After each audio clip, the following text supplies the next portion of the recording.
मिनशैतानिर्रजीम बिस्मिल्लाहिर्रहमानिर्रहीम। Deaf एजुएन channel से एक बार फिर आपकी खिदमत में स्टूडेंट्स हाजिर है। स्टूडेंट्स, आज हमारा बहुत अहम टॉपिक जा रहा है और ये जो सेशन है स्टूडेंट्स, ये रिस्पायरेशन के बाद अब जो है ना हम रिकॉर्ड करने जा रहे हैं स्टूडेंट्स। इससे पहले इसके ऊपर हमने एक लेक्चर बनाया है रिस्पायरेशन के नाम से स्टूडेंट्स। आज हम उस रिस्पायरेशन के अंदर जो पहला टॉपिक था ग्लाइकोलाइसिस, उसको तफसील के साथ देखते हैं कि इसमें क्या होता है स्टूडेंट्स। ग्लाइकोलाइसिस का मतलब ये है the splitting of a 6 carbon compound called glucose into pyruvic acid students. This is called glycolysis students. Glycolysis students occur in the cytosol of the cells. Students, so glycolysis provide हमें क्या provide करते हैं students? ये pyruvic acid देते हैं students. वही pyruvic acid आगे जाके क्रेब साइकिल के अंदर जाते हैं और फिर इलेक्ट्रॉन ट्रांसपोर्ट चेन और फिर हमें फाइनल जो है ना students product in the form of ATP मिल जाती है स्टूडेंट्स। ग्लाइकोलाइसिस जो है ना ये एक स्टेप है रेस्पिरेशन का students. Glycolysis, glyco mean glucose and lysis mean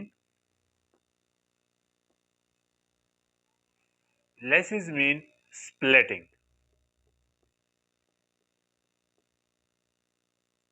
So the splitting of glucose molecule is called glycolysis. The splitting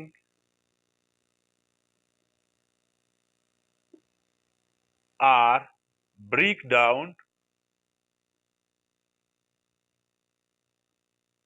of glucose is called students glycolysis. Glycolysis कहाँ होता है अभी हम देखते हैं कि ग्लाइकोलाइसिस स्टूडेंट्स सेल के अंदर साइटोसोल में होता है। कहाँ पर होता है? साइटोसोल। स्टूडेंट, साइटोसोल क्या है स्टूडेंट्स? हमने कहा था पिछले लेक्चर्स में कि साइटोप्लाज्म जो है, साइटोप्लाज्म, इसके दो बहुत अहम हिस्से होते हैं। उनमें से एक स्टूडेंट जो है वो है साइटोसोल। स्टूडेंट, साइटोसोल, यहाँ पर सोल्स होते हैं स्टूडेंट्स, जेली लाइक मटेरियल होते हैं, वहां पर ग्लाइकोलाइसिस जो है वो ऑकर होता है। इसका मतलब ये है कि ये जो प्रोसेस है एक बाहर एक मैदान में होता है और इसके बाद जो लिंक रिएक्शंस हैं और क्रिब साइकिल है वो स्टूडेंट्स माइटोकॉन्ड्रिया के अंदर होते हैं। ग्लाइकोलाइसिस को समझने के लिए हमने इसको दो बहुत अहम हिस्सों में डिवाइड किया है। इनको हम फेजेस कहते हैं, phases of glycolysis. Glycolysis students, वो पेजेस क्या क्या है? वो पेजेस है नंबर फर्स्ट प्रिपरेटरी पेजेस। क्या है? Preparatory pages. अब प्रिपरेटरी का क्या मतलब है स्टूडेंट्स? प्रिपरेटरी का मतलब ये है कि ग्लाइकोलाइसिस की इनिशिएशन जब होती है तो इसके अंदर भी कुछ एक फेज होता है जिसके अंदर मॉलिक्यूल ने अब तैयार होना है और इसके बाद जो हमारा एम प्रोडक्ट है, एम जो हमारा बुनियादी प्रोडक्ट है, उस पे जाने से पहले कुछ प्रिपरेशन होती है, कुछ लवाजिमात होते हैं, उसको प्रिपरेटरी पेजेस कहते हैं स्टूडेंट। इस प्रिपरेटरी पेजेस में हमारी कुछ एटीपी के मॉलिक्यूल्स जो है ना वो खर्च होते हैं। क्या होते हैं? एटीपी मॉलिक्यूल्स जो है इसकी स्टूडेंट्स जो है ये यूज होता है स्टूडेंट्स। ये प्रोसेस जब कंप्लीट होता है तो इसमें हमारा एटीपी यूज होता है जो ऑलरेडी स्टोर होता है और इसके बाद जो ऑक्सीडेटिव फेज होता है इसमें ऑक्सीडेशन हो जाता है। क्या होता है? ऑक्सीडेशन। किसकी? वो एटीपी मॉलिक्यूल जब हमने यूज किए ग्लूकोज मॉलिक्यूल के ऊपर तो हमारा कोई एक प्रोडक्ट बनता है, उस प्रोडक्ट के ऊपर हम जो है ना अभी हमने उससे कुछ गेन करता है स्टूडेंट्स, हमने कुछ गेन करने हैं, इसको ऑक्सीडेटिव फेज कहते हैं। इसको पे अप फेजेस बी कहते हैं, जहां पर हमें कुछ अभी मिलने वाले हैं। क्या मिलने वाले हैं स्टूडेंट्स? वो एटीपी है। यहाँ पर हमने कुछ एटीपी इस्तेमाल की, यहाँ पर हमें मिलेंगे। मतलब है कि दुनिया में कोई भी कारोबार अगर आपने स्टार्ट करना है तो कुछ आपने पैसे खर्च करने हैं, उसकी बदौलत आपकी जो है ना वो कमाई ज्यादा होगी स्टूडेंट। तो उसी तरह इसमें भी हमने कुछ एटीपी यूज करने हैं जो स्टोर एटीपी है, और उसके बाद हमें जो है ना वो एटीपी मिल जाएंगे स्टूडेंट्स। जो ग्लाइकोलाइसिस का डायग्राम है और इसका जो पूरा प्रोसेस है, इसको समझना इंतहाई ज़रूरी है। हमने कोशिश किया है कि हम आपको जितना हो सके सिंप्लीफाई हमने यहाँ पर लिखा है स्टूडेंट। यहाँ पर हमारा इनपुट क्या होता है स्टूडेंट्स? ग्लाइकोलाइसिस में हमारा इनपुट स्टूडेंट्स ग्लूकोज होता है, ग्लूकोज का एक मॉलिक्यूल स्टूडेंट, क्योंकि वही ग्लूकोज ने जाके आगे उसने ऑक्सीडाइज होना है और उसने हमें एटीपी देनी है स्टूडेंट। ये ग्लूकोज स्टूडेंट्स एक एटीपी का मॉलिक्यूल यहाँ पर ग्लूकोज के साथ कंबाइन होता है। जब एक एटीपी इसके साथ कंबाइन हो जाए तो एटीपी ग्लूकोज को एक फास्फेट ग्रुप क्या करता है, वो इसको देता है। ये फास्फेट ग्रुप ग्लूकोज को देने के बाद एटीपी एडीपी में कन्वर्ट हुआ और वही फास्फेट ग्लूकोज के साथ मिल गया, तो हमारा नया प्रोडक्ट बन गया ग्लूकोज 6 फास्फेट स्टूडेंट्स। इसको फिर से देखिए, हमारा जो इनपुट है ग्लाइकोलाइसिस में वो स्टूडेंट्स है ग्लूकोज, ग्लूकोज मॉलिक्यूल। इस ग्लूकोज मॉलिक्यूल के साथ एक एटीपी ने अभी कंबाइन होना है और वही एटीपी ने फास्फेट ग्रुप ट्रांसफर करना है किसको? ग्लूकोज मॉलिक्यूल को। ग्लूकोज मॉलिक्यूल को फास्फेट ग्रुप ट्रांसफर करने के बाद वही ग्लूकोज 6 फास्फेट पे चला गया। 6 फास्फेट का मतलब ये है कि ग्लूकोज का जो 6 कार्बन है, जो 6 पोजीशन पर यहाँ फास्फेट ग्लूकोज का जो 6 कार्बन है वहां पर फास्फेट ने अटैच होना है स्टूडेंट्स। फास्फेट कहां पर अटैच हुआ? ग्लूकोज के 6 नंबर कार्बन पे। अब इसके बाद क्या होता है स्टूडेंट? इसके बाद ये ग्लूकोज 6 फास्फेट जो है ना ये आइसोमराइज हो जाता है स्टूडेंट्स। आपको पता है कि ग्लूकोज ग्लूकोज का जो फार्मूला है मॉलिक्यूलर वो C6H12O6 स्टूडेंट्स। ये जो मॉलिक्यूलर फार्मूला है इसके नाम से 3 कंपाउंड होते हैं। एक का नाम है ग्लूकोज स्टूडेंट्स, ग्लूकोज 1, फ्रक्टोज 2 और 3 स्टूडेंट्स गैलेक्टोज। क्या? गैलेक्टोज। ये स्टूडेंट्स मोनोसेकेराइड्स है। क्या है? मोनोसेकेराइड्स है स्टूडेंट्स। अब देखिए, ये मोनोसेकेराइड्स ये 3 आइसोमर्स है स्टूडेंट्स। इसके लिए मैं अलग लेक्चर बनाऊंगा कि आइसोमर्स क्या है स्टूडेंट्स, और बायोएनर्जेटिक में कौन कौन से आइसोमर्स हमें पता होना चाहिए। तो यहाँ पर इतना आप याद करें कि ये ग्लूकोज और फ्रक्टोज आपस में क्या है स्टूडेंट्स? ये आपस में आइसोमर्स है स्टूडेंट्स। क्या है? आइसोमर्स है। इनका मॉलिक्यूलर फार्मूला स्टूडेंट सेम है, लेकिन इनका जो 3 डायमेंशन अरेंजमेंट होता है स्पेस में उसमें थोड़ा सा डिफरेंस है, इसलिए ये एक दूसरे के आइसोमर्स है students. Iso mean same, same students. तो इनके जो मॉलिक्यूलर फार्मूलास होते हैं ये सेम होते हैं। अब स्टूडेंट देखिए, इस आइसोमर्स पे जाने के बाद स्टूडेंट्स सिर्फ ग्लूकोज की जगह फ्रक्टोज का नाम आ गया, बाकी इसमें कोई चेंजेस नहीं आई। फास्फेट ने अभी उसी कार्बन पर अटैच होना है और वहीं पर अटैच है स्टूडेंट। अब यहां पर एक एटीपी का मॉलिक्यूल आएगा और वही एटीपी सेम टू सेम जिस तरह यहां पर उसने फास्फेट ग्रुप ग्लूकोज की दिया, अब यहां पर इसने फास्फेट ग्रुप को फ्रक्टोज 6 फास्फेट को देना है। किसको देना है? फ्रक्टोज 6 फास्फेट को। एटीपी ने अपना एक फास्फेट ग्रुप देना है, तो ऑलरेडी यहां पर एक फास्फेट ग्रुप अटैच है और एक फास्फेट ग्रुप इसके साथ दूसरा अटैच होगा, तो नया जो प्रोडक्ट मिल गया हमें वो फ्रक्टोज 1,6 बाइफास्फेट। अब यहां पर एक फास्फेट ग्रुप ने कार्बन नंबर 1 पर अटैच हुआ और दूसरा जो फास्फेट ग्रुप है वो कार्बन नंबर 6 पर है स्टूडेंट्स।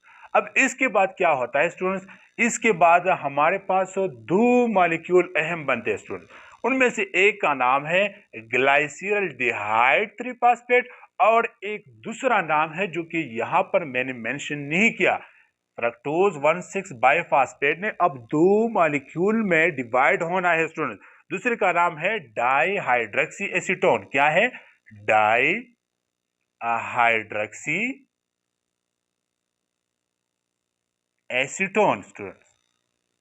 डाई हाइड्रोक्सी एसीटोन और ग्लाइसिरल डिहाइड 3-फॉस्फेट।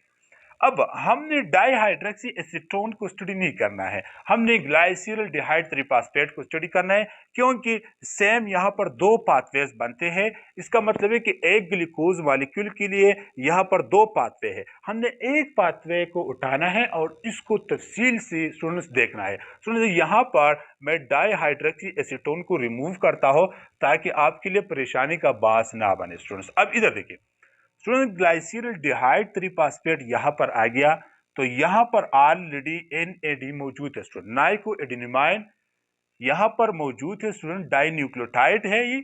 तो यहां पर 2 हाइड्रोजन ग्लाइसिरल डिहाइड यहां पर ये देंगे, रिमूव करेंगे। वो 2 हाइड्रोजन यहां पर 2NAD के साथ स्टूडेंट क्या करेंगे? वो रिएक्ट करेंगे और यहां पर ये हमें एक और प्रोडक्ट मिल गया स्टूडेंट। यहां पर स्टूडेंट्स हमारे पास 2ADP मॉलिक्यूल मौजूद है। 2ADP स्टूडेंट्स, 2ADP मॉलिक्यूल मौजूद है। 1,3 डाई फास्फोग्लाइसिरिक एसिड यहां पर प्रोडक्ट हमें मिल गया ग्लाइसिरल अल्डिहाइड 3-फॉस्फेट के बाद। 2ADP यहां पर अब 2ATP, इस स्टेप में 2 ATP हमें मिल जाएंगे। क्या मिल जाएंगे? 2 ATP। जब 1,3 डाई फास्फोग्लाइसिरिक एसिड कन्वर्ट होंगे 3-फास्फोग्लाइसिरिक एसिड में, इसका मतलब यह है कि यहां पर इससे फास्फेट ग्रुप रिमूव हो गया। क्या हो गया? रिमूव हो गया। और वही फास्फेट ग्रुप जाके ADP के साथ मिल गया और हमें ATP मिल गया स्टूडेंट। तो एक ATP हमें इस सीरीज में मिल गया और एक ATP जो इसका दूसरा पाथवे है उसमें मिल गया। हमने यहाँ पर 2 इसलिए लिखी है ताकि आपके लिए परेशानी का बास ना बने। तो 2 ATP हमें यहाँ पर मिल गए स्टूडेंट्स, और ऊपर हमारी 2 ATP खर्च हो गई। इसका मतलब यह है कि कहानी अब बराबर हो गई। 2 ATP हमारे यहाँ पर यूज हुई, यहाँ पर हमें 2 ATP मिल गई। तो फायदा क्या? अब स्टूडेंट्स आगे देखते हैं कि कुछ और भी ATP हमें मिलने वाले हैं। स्टूडेंट्स यहाँ पर देखें, यहाँ पर ध्यान दें, 1,3 डाइफॉस्फोग्लाइसिरिक एसिड स्टूडेंट्स एक बार फिर अपना एक दूसरा फास्फेट ग्रुप जो है ना वो अभी इजेक्ट करेगा थोड़ी देर बाद। तो 3-फास्फोग्लाइसिरिक एसिड से जाके 2-फास्फोग्लाइसिरिक एसिड बन गया। इसका मतलब यह है कि फास्फेट ग्रुप यहाँ पर तीसरी कार्बन पर अटैच था, तो यहाँ पर वो दूसरी कार्बन पर जो है ना वो अटैच हो गया। यहाँ पर एक फास्फेट ग्रुप जो है एक रिमूव हुआ। यहाँ पर 3 फास्फेट ग्रुप थे, तो यहाँ पर स्टूडेंट्स 2 फास्फेट ग्रुप बच गए। एक फास्फेट ग्रुप ने 2ADP के साथ मिलके ATP दूसरा बनाया स्टूडेंट्स। मेरी बात गौर से सुनिए स्टूडेंट्स, यहाँ पर जो 2 फास्फोग्लाइसिरिक एसिड्स है, इसका मतलब यह है कि इसके साथ 2 फास्फेट ग्रुप है। कितने हैं? 2 फास्फेट ग्रुप, और इसके साथ 3 फास्फेट ग्रुप है स्टूडेंट। अब ये 2 फास्फेट ग्रुप जो है, इनमें से एक फास्फेट ग्रुप ने रिमूव होना है, और जो ADP मौजूद है हमारे साथ साइटोसोल में ऑफ द सेल में, उसके साथ कंबाइन होने के बाद अब 2 ATP मिल गई। तो हमारे पास एक कमाई आ गई 2 ATP की सूरत में। अब देखिए इसके बाद ये 2-फास्फोग्लाइसिरिक एसिड फास्फोनल पायरोविक एसिड में कन्वर्ट हो गया। PEP मैंने यहां पर ब्रैकेट में लिखा है। PEP ने स्टूडेंट्स आगे जाके पायरोइक एसिड बनाना है। पायरोइक एसिड हमारे साथ 3 कार्बन का कंपाउंड है, 3 कार्बन कंपाउंड है स्टूडेंट्स। तो हमारा जो एंड प्रोडक्ट हो गया वो पायरोइक एसिड हो गया। क्या हो गया? पायरोइक एसिड और 2 ATP। अब देखिए 2 ATP यहाँ पर हमारे खर्च हो गए, 4 ATP हमें यहाँ पर मिल गए। तो इसीलिए मैंने वहां पर लिखा है प्रिपरेटरी फेज और ऑक्सीडेटिव फेज। प्रिपरेटरी फेजेस में हमारे ATP यूज होंगे और ऑक्सीडेटिव फेज में हमें ATP मिल जाएंगे। तो ऑक्सीडेटिव फेज में हमारे पास 4 ATP आ गए स्टूडेंट्स। कितने आ गए? 4 ATP। देखिए स्टूडेंट्स 4 ATP हमें मिल गए और हमारे 2 ATP स्टूडेंट्स यूज हुई। कितने हुई? 2। तो 4 में से 2 स्टूडेंट्स 2 ATP, तो इसका मतलब ये है कि ग्लाइकोलिसिस हमारे पास कंप्लीट होता है with the net gain of 2 ATP students. और हमारे पास 2 मॉलिक्यूल्स ऑफ पायरोविक एसिड बनते हैं। मैंने एक पायरोविक एसिड लिखा है स्टूडेंट्स, ये असल में 2 पायरोविक एसिड है स्टूडेंट्स। वो इसलिए कि एक ग्लूकोज मॉलिक्यूल के लिए 2 पाथवेज होते हैं। कितने पाथवेज होते हैं? 2 पाथवेज। एक यहाँ पर ग्लाइसिलडिहाइड ट्रिफॉस्फेट का ये पाथवे और दूसरा भी सेम टू सेम वही पाथवे दूसरे साइड पर भी है, लेकिन बोर्ड की साइज छोटी होने की वजह से हमने वो दूसरा जो इसका साइड है वो इसलिए नहीं लिखा क्योंकि फिर ये एम्बिग्विटी या आपके लिए ये मुश्किलात का बास बनता है स्टूडेंट। तो ये थी ग्लाइकोलिसिस का टॉपिक। अब ग्लाइकोलिसिस को एक बार फिर समराइज करते हैं स्टूडेंट्स। ग्लाइकोलिसिस जो है ये हमारे साथ साइटोसोल में होता है। इसमें स्प्लिटिंग ऑफ ग्लूकोज होती है, 6 कार्बन कंपाउंड है, इसके लेसेस होती है, इसकी ब्रेकडाउन होती है स्टूडेंट्स साइटोसोल में। और इसके 2 फेजेस है स्टूडेंट्स, एक प्रिपरेटरी फेजेस है और एक एक्सीडेटिव फेजेस है स्टूडेंट्स। प्रिपरेटरी फेज में हमारा एटीपी मॉलिक्यूल यूज होगा और एक्सीडेटिव फेज में हमें एटीपी मिल जाएंगे स्टूडेंट्स। ग्लूकोज हमारा इनपुट है, ग्लूकोज जो है ना एटीपी इसके साथ कंबाइन होगा तो एटीपी खुद एडीपी में चला जाएगा, ग्लूकोज ग्लूकोज 6 फास्फेट में चला जाएगा। ग्लूकोज 6 फास्फेट आइसोमराइज होने के बाद fructose 6 phosphate, fructose 6 phosphate students fructose 1,6 बाईफास्फेट में चला जाएगा क्योंकि यहाँ पर एक एटीपी और फास्फेट इसको ट्रांसफर करेगा। इसके बाद हमारे पास ग्लाइसिलडिहाइड ट्रिफॉस्फेट बनेगा। ग्लाइसिलडिहाइड ट्रिफॉस्फेट के बाद हमारे पास 1,3 बाईफॉस्फोग्लाइसरिक एसिड बनेगा। लेकिन 2 NADH2 हमारे पास एक और प्रोडक्ट आएगा स्टूडेंट। इसके बाद 3-फास्फोग्लाइसरिक एसिड, यहाँ पर 2 एटीपी बनते हैं स्टूडेंट्स और 2-फास्फोग्लाइसरिक एसिड में जाएगा। 2-फास्फोग्लाइसरिक एसिड कन्वर्ट होगा फास्फोनिल पायरोविक एसिड में, फास्फोनिल पायरोविक एसिड में चला जाएगा और 2 एटीपी यहाँ पर नेट गेन होगी। अब इसके बाद क्या होना है स्टूडेंट्स, ये पायरोविक एसिड आगे जाके इसने अब क्रेब्स साइकिल में अंदर होना है। क्या होना है? क्रेब्स साइकिल में। और उसको हम दूसरे लेक्चर में डिटेल से आपको बताएंगे कि क्रेब्स साइकिल में जाने से पहले ये पायरोविक एसिड एक लिंक रिएक्शन में जाएंगे और उसी लिंक रिएक्शन को हम तफसील से रिकॉर्ड करेंगे कि वो क्या होता है स्टूडेंट्स। आज के लिए इतना ही स्टूडेंट्स। हो अगर आपको हमारी वीडियो अच्छी लगी हो स्टूडेंट्स तो इसको लाइक ज़रूर करें और शेयर भी करते रहे स्टूडेंट्स। कमेंट सेक्शन में अपना मैसेज ज़रूर पूछे स्टूडेंट्स। हो अगर इसमें कोई मसला हो, कोई कोताही हो तो स्टूडेंट्स हो चैनल की बेहतरी के लिए, हमारी वीडियोस की बेहतरी के लिए आप कमेंट सेक्शन में ज़रूर जो है ना अपना इजहार ख्याल करें स्टूडेंट्स। हो और अगर आपने अभी तक हमारे चैनल को सब्सक्राइब नहीं किया तो इसको काइंडली सब्सक्राइब करें। वस्सलाम।